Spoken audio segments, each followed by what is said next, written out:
the ideas behind creating a show like this came from various different directions.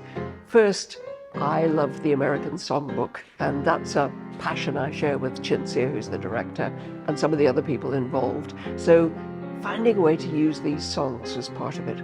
But also, during lockdown, once it was possible to go out and walk with people, socially distanced, of course, we took some walks. Cinzia and I took some walks with Zoe and then with Jane, and we talked about a show where we could use the great talents of these two actors who are fantastic singers. And it just seemed like such a lovely idea to pull them together using this fabulous material and somehow or other make a show that was fun, that would lift everybody's spirits, because after all, after lockdown, we all needed a bit of a lift, and I suppose we still do.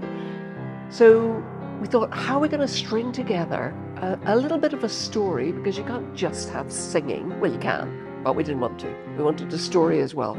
So we created, with the two girls, these characters who are funny and vulnerable and a little bit fragile and feisty, and kind of sum up for us all the things that are about great musical troopers.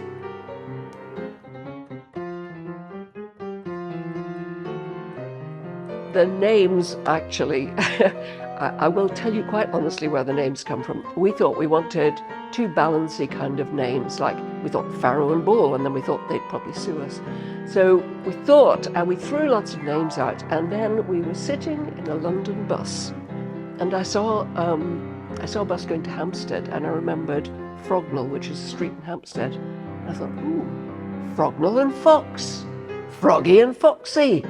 And after that, I would not be shifted.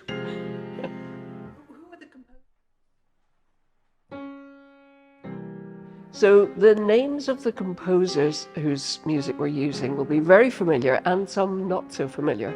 We've got Cole Porter, we've got George Gershwin, we've got Stephen Sondheim, because who doesn't love Stephen Sondheim? And not enough people know enough Stephen Sondheim. So we've picked some familiar songs and some unfamiliar songs. And we've got a few surprises as well. I challenge anyone in the audience to be able to name every single composer without looking at the program, because some of them are a little bit more obscure, but great fun. You're going to love them.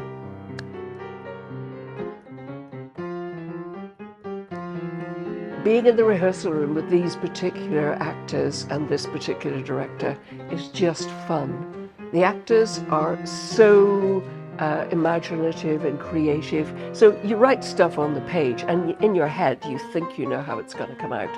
But actually what really happens is that they bring extra dimensions, and then they throw in a few lines you wish you'd written yourself and you say, keep it.